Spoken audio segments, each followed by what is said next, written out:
इतना बड़ा काम जो सरकार नहीं कर सकी उसने करके दिखाया। और हमारे ख्याल से एक तमाचा है उन लोगों के ऊपर कट्टर जो हिंदू मुस्लिम करते हैं। हमको सिखाया जाता है, हमको तालीम ही दी जाती है कि गरीबों, मजलूमों, बेकसों, बेसहारा लोगों की आप मदद करो।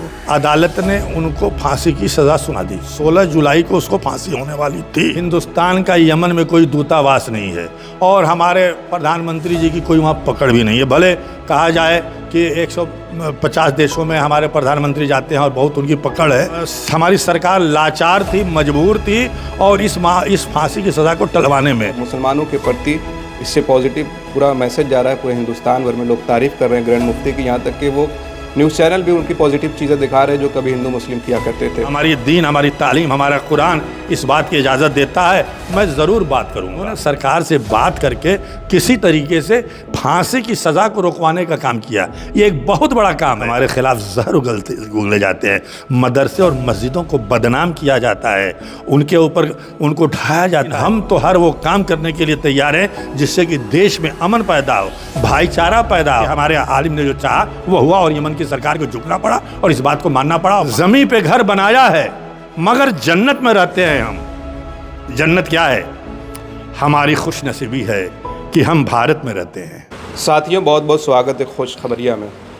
इस वक्त पूरे भारत में एक खबर काफ़ी चर्चा हो रही है। वो है केरला की निमिषा प्रिया को लेकर, जिनको 16 जुलाई को यमन में फांसी होनी थी और लगभग तय हो चुका था कि उनको 16 जुलाई को फांसी हो जाएगी।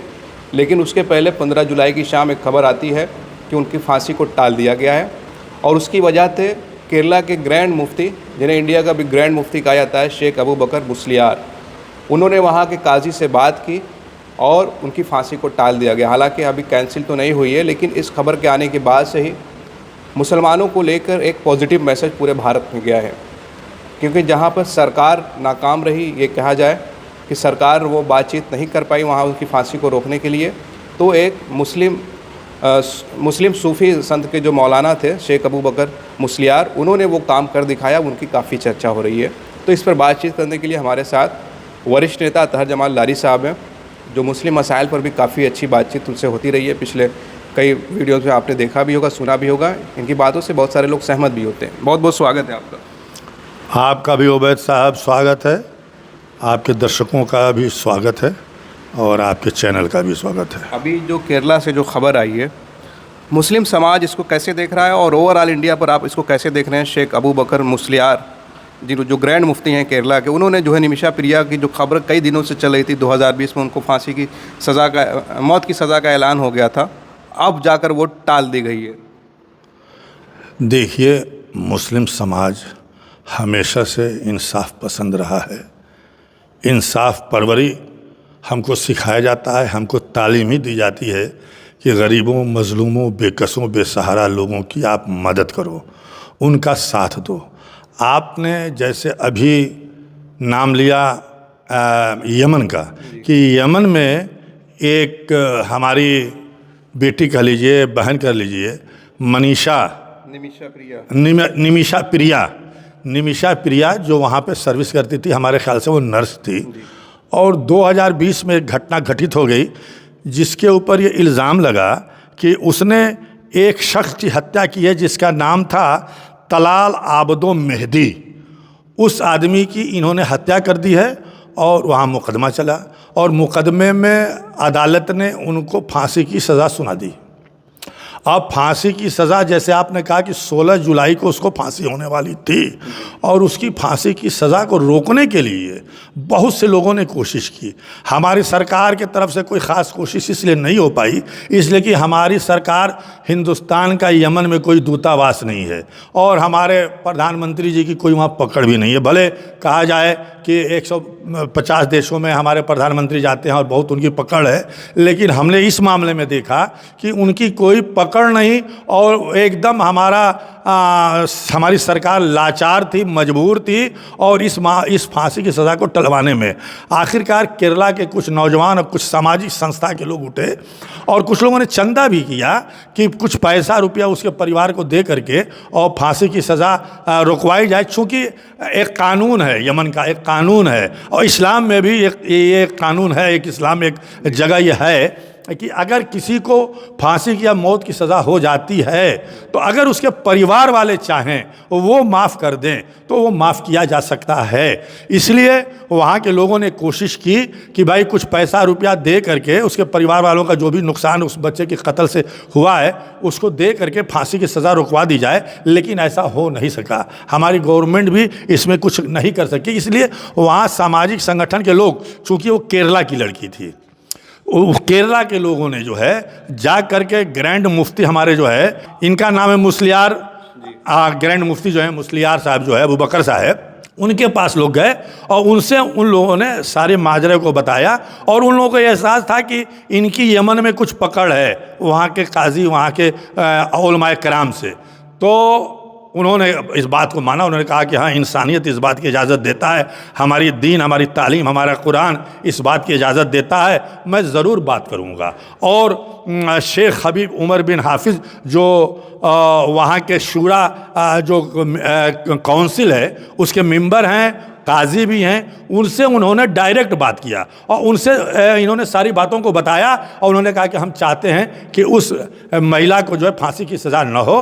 और वो मौलाना जो काजी थे उन्होंने सरकार से बात करके किसी तरीके से फांसी की सज़ा को रोकवाने का काम किया। ये एक बहुत बड़ा काम है। इसके पहले भी आपने देखा होगा कि कतर में हमारे सैनिकों को जो है फांसी की सज़ा हुई और हमारे लोग, तमाम लोगों का उसमें नाम आया।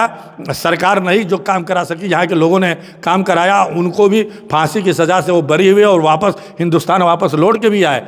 तो इन्होंने एक बहुत बड़ा काम किया है वहाँ के यमन के मुफ्ती साहब ने, मौलाना ने, और उसको रुकवा दिया है। और उनका कहना है कि ये हमने रुकवाया है और हम हम पूरी कोशिश करेंगे कि ये जो है रुक जाए, ये फांसी की सज़ा उसको ना हो, किसी तरह से उस महिला को बचा लिया जाए। देखिए ये हमारा दिल है, हम इस तरीके की हमारे यहाँ उलमा को, मुफ्ती को, तमाम लोगों के ख़िलाफ़ अंधभक्त लोग, ये कट्टर हिंदूवादी संगठन के लोग गाली देते हैं, उल्टा सीधा बोलते हैं, कहते हैं मदरसे में जो है आतंकवाद की पढ़ाई जाती है। मैं एक शेर कह देना चाहता हूँ जो हमारे उलमा कराम जो हमारे ग्रैंड मौलाना है, एक शेर मुझे याद आ जाती है, ज़मीन पर घर बनाया है मगर जन्नत में रहते हैं हम। ज़मीन पे घर बनाया है मगर जन्नत में रहते हैं हम। जन्नत क्या है? हमारी खुशनसीबी है कि हम भारत में रहते हैं, ये हमारी खुशनसीबी है, जहाँ हर तरह के लोग हैं, जहाँ हर तरह के लोग हैं। यही है हमारी गंगा जमनी तहजीब। यहाँ पे हमारी तो खुशनसीबी है कि हम हिंदुस्तान में रहते हैं। जब एनआई ने जो ग्रैंड मुफ्ती अबू बकर से बातचीत की तो उन्होंने इस पर भी जोर दिया कि जो इससे जो है बहुत बड़ा पैगाम जाएगा हिंदू मुस्लिम की जो स्थिति हिंदुस्तान में जगह जगह देखने को मिलती है मुसलमानों के प्रति। हम तो हमेशा हिंदू मुस्लिम एकता और गंगा जमनी तहजीब की मिसाल देते रहे हैं। आज़ादी की लड़ाई से लेकर के हमने तमाम कुर्बानियाँ दी हैं, लेकिन उसके बावजूद भी हमको टारगेट किया जाता है, हमारे ख़िलाफ़ जहर उगले जाते हैं, मदरसे और मस्जिदों को बदनाम किया जाता है, उनके ऊपर उनको ढाया जाता है, तमाम तरीके की बातें हैं। लेकिन हम तो हर वो काम करने के लिए तैयार हैं जिससे कि देश में अमन पैदा हो, भाईचारा पैदा हो। हम उस लड़ाई को लड़ने के लिए हमेशा तैयार हैं। और हमारे ख्याल से एक तमाचा है उन लोगों के ऊपर जो कट्टर जो हिंदू मुस्लिम करते हैं, उनके ऊपर एक तमाचा है मुंह पे कि देखो एक आलिम दीन मुसलमान जो कुरान की तालीम लिए हुए है आज किस तरीके का काम कर रहा है। इतना बड़ा काम जो सरकार नहीं कर सकी उसने करके दिखाया। और हमें इंशाल्लाह पूरी उम्मीद है कि मौलाना की बात आगे भी मानी जाएगी और जो उसको फांसी की सज़ा है वो हमेशा के लिए ख़त्म की जाएगी। ये हमारी रवायत रही है, हमको इसी की तालीम दी जाती है। हम इसीलिए हम इस हिंदुस्तान में रहते हैं और हिंदुस्तान की कुर्बानी के लिए कुर्बानी देने के लिए हमेशा तैयार रहते हैं। हम हमेशा भाईचारा चाहते हैं, लेकिन कुछ फ़िरका परस्त अनासिर ऐसे हैं। देखिए क्या दिल्ली में टेम्पो पे एक आदमी शीशा ले जा रहा था, टूट के कांच के गिर गए और वहाँ के मंत्री बयान दे रहे हैं कि एक साजिश है, मुसलमान कांवड़ियों को चलने देना नहीं चाहते हैं, वो साजिश कर रहे हैं कि मुसलमान की कांवड़ियाँ चल ना पाएँ। बाद में वहाँ की पुलिस ने खंडन किया कि कोई टेम्पो से शीशा फना आदमी है और ले जा रहा था और वो शीशे टूट के गिर गए, उसको हटा के फेंका गया। मुसलमान तो कांवड़ियों के पैर दबा रहे हैं, आप दबाओगे? हाँ, आप दबाओगे। हम नमाज़ पढ़ने जाते हैं तो क्या आप हमारे ऊपर फूल बरसाओगे? हम तो फूल भी बरसाते हैं कांवड़ियों के ऊपर, हम तो उनको खाना भी खिलाते हैं, पानी भी पिलाते हैं। ये हमारे दिल से पूछो, हमारा दिल कितना बड़ा है। आप भी अपना दिल बड़ा करो, तब हिंदुस्तान बड़ा होगा। एक आखिरी सवाल ये रहेगा कि बहुत सारे लोग जब से खबर आई है तो ग्रैंड मुफ्ती के पुराने बयानों को लेकर उनकी कई आलोचना कर रहे हैं। कुछ महिला संगठन या महिलाएं जो प्रोफेसर वगैरह, उनके कुछ बयान आए हैं कि जो है महिलाओं पर इस तरह की पुरानी सोच वाली टिप्पणी कर चुके हैं, लेकिन इस फैसले का स्वागत होना चाहिए। तो पुरानी बातों को उनको जिक्र किया जा रहा है आप देखिए, महिलाओं के प्रति। खाल में बाल तो निकाला ही जाएगा।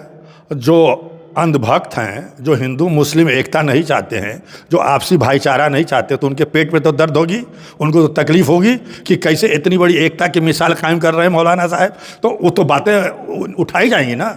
वो तो भाई किसी न किसी तरीके से हमको बदनाम करना है, किसी न किसी बहाने हर मौलाना को, हर उलमा को, हर आदमी मुसलमान को बदनाम करना है। इसलिए बाल में खाल निकाला ही जाएगा और उनको भी बदनाम करने की कोशिश की जाएगी। ऐसे लोग हिंदुस्तान में हैं जो हमेशा इस तरीके की हरकतें करते हैं, लेकिन हमको उसके ऊपर ध्यान नहीं देना चाहिए। सबसे बड़ी बात है कि एक महिला की जो है जान बच जाए और उसको फांसी की सज़ा से बचा लिया जाए। यही सबसे बड़ी हमारी आपसी भाईचारे की जीत है। यही हिंदुस्तान के लिए एक बहुत बड़ी मिसाल और हमारे उलमाए कराम की एक बहुत बड़ी यह ताकत साबित हो जाएगी कि हमारे आलिम ने जो चाहा वो हुआ और यमन की सरकार को झुकना पड़ा और इस बात को मानना पड़ा और फांसी से की सज़ा को ख़त्म करना पड़ा।